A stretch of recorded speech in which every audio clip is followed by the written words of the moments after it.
चलो चलो चलो।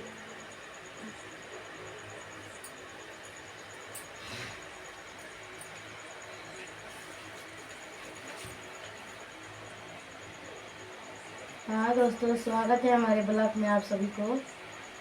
देख सकते हैं मैं दिया जला रही हूँ।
ये बच्चे तो बस हम कहीं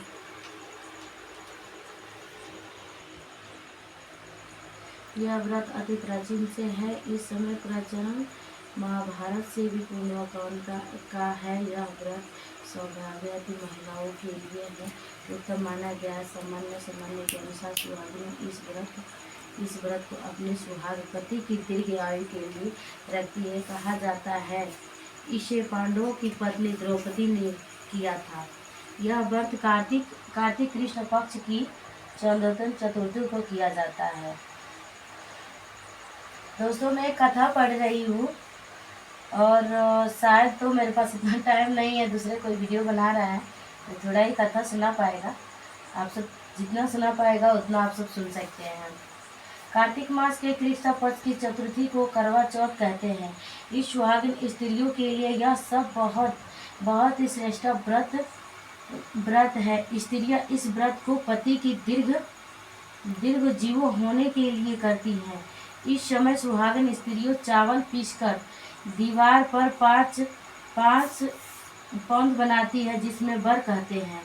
इस करवा चौथ को पति के आने वाले रूप बनाए जाते हैं तथा सुहागिन वस्तुओं जैसे चूड़ी, बिंदी, बिछुआ, मेहंदी और महावर आदि के साथ दूध देने वाली गाय, करुआ बेचने वाली कुम्हारी, महावर लगाने वाली नाई, चूड़ियाँ पहनने वाली महिनाती, 7 भाई और उनकी इकलौती बहन, सूर्य, चंद्रमा, गौरी और पार्वती आदि देवी देवताओं को चित्र बनाया जाता है। चलो से घुमाते हैं। सुहागिन स्त्रियों को इंद्र निर्जन व्रत रखना चाहिए। रात्रि को जब चंद्रमा निकल आए तब उनके अर्घ देकर भोजन करना चाहिए। पीली मिट्टी की गौरा बनाकर उनकी पूजा करनी चाहिए। नोट, यदि दीवार पर कथा, करवा या चौथ बनाने का कोई असुविधा हो तो करवा चौथ का चित्र बनाकर बाजार से लाए दीवार पर चिपका जा सकता है। यदि आपका सुविधा के लिए हमने पुस्तक के अंत रंगीना चित्र मुद्रिका किया गया है था। ओके, करवा चौथ का व्रत कथा पहला यहाँ से शुरू होता है। एक साहूकार था जिनके 7 बेटे थे और एक बेटी थी। 7 भाई व बहन एक साथ बैठकर भोजन करते थे। एक दिन कार्तिक की चौथ का व्रत आया तो भाई बोला कि बहन आओ भोजन करके। बहन बोली कि आज मेरा करवा चौथ का व्रत है, चांद उगने पर ही मैं खाऊंगी। तब भाइयों ने सोचा कि चांद उगने तक बहन भूखी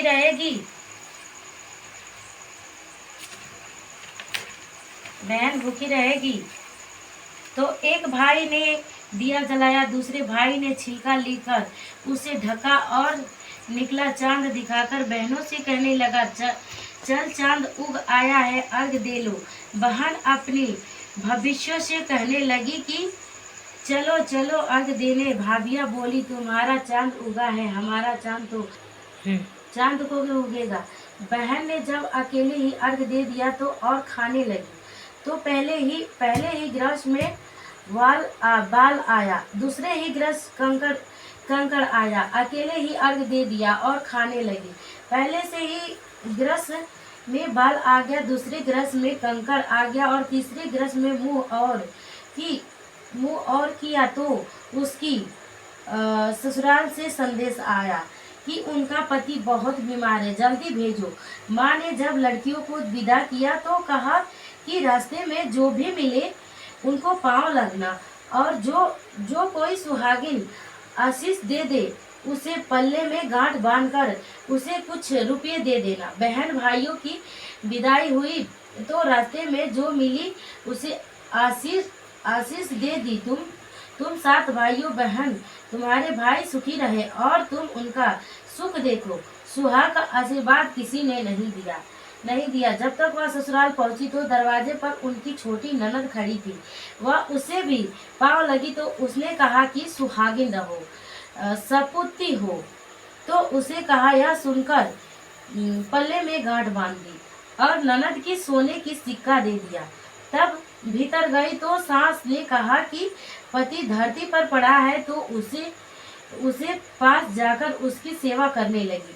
बैठ गई। बाद में सास ने दासी को ही हाथी बचाती खुची वह उसके पास जाकर उसे सेवा करने लगी। बैठ गई। बाद में सास ने दासी से हाथ बाची खुजी रोटी भोजन दी। इस प्रकार समय बीतते मार्गशीर्ष को चौथा आई तो चौथा माता बोली, करवा ले लो भाइयों और प्यारी, करवा ले लो। लेकिन जब उसने करवा माता नहीं दिखलाई तो वह बोली, हे माता अपने मुझे उजाला आप ही ने मेरा उद्धार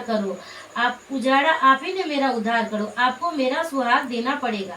तब उस चौथे माता ने बताया कि पौधे की चौथी आएगी, वह मेरे बड़ी है, उसे ही सब कहना, वही तुम्हारा सुहाग वापस करेगी। पौधे की चौथा आकर चिल्ला गई, माघ की चली गई, फागुन की चली गई, चैत बैसाख जेठ आषाढ़ और श्रावण भादो की सभी चैत आई, यही कहकर चली गई कि आगे वाली को कहना।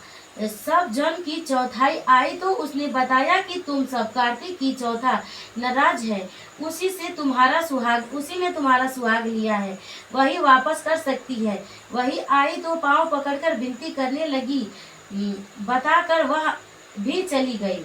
जब कार्तिक की चौथा आई तो वह गुस्से में बोली, भाइयों की प्यारी करवा ले लो, दिन में चांद उगानी करवा ले लो, व्रत अखंड करने वाली करवा ले लो, भूखी करवा ले लो। तो यह सुनकर वह चौथी माता को देखकर उसने पांव पकड़कर गिड़गिड़ाने लगी, हे चौथा माता, मेरा सुहाग तुम्हारे हाथों में है, आप ही मुझे सुहागिन करे। तो माता ने बोली, पापी हत्यारनी, मेरे पांव पकड़कर क्यों बैठी है? जब तक मैं बोली कि जो मुझे भूखी हुई उसे क्षमा कर दो, अब भूल नहीं करूंगी। तो चौथा माता ने प्रसन्न होकर कहा, आंखों में काजल, नाखूनों में से मेहंदी और टीके में से रोड़ी लेकर छोटी उंगली से उसके आदमी पर टिक्का दिया। तो वह बैठ गया और बोली कि आज मैं बहुत सोया। वह बोली कि क्या सोए, मुझे तो 12 महीनों हो गए। जाकर चौथ माता मेरा सुहाग लौटाया। अब उसने कहा कि जल्दी माता का पूजन करो। जब तक चौथा की कहानी सुनी, करवा पूजा किया तो प्रसाद खाकर दोनों पति पत्नी चौपड़े खोले बैठ गए। नीचे से दासी आई, उसने उन दोनों को चौपड़े, एक मिनट बस थोड़ा ही रहेगा, पासे से खेलते रहे तो उसमें सासू जी ने जाकर बताया। तब से सारे गांव में यह बात प्रसिद्ध हो गई कि सब स्त्रियां चौथा व्रत करती है, सुहागिन अटल रहती है। जिस तरह सासू सासू साहूकार की बेटा का सुहाग दिया, उसी तरह मैं चौथे माता सुहागिन रखे। यही करवा चौथ का उपवास की संतान महिमा है। जय हो करवा माँ, जय हो करवा माँ। ये कहानी पढ़ दिया। So guys, bye bye.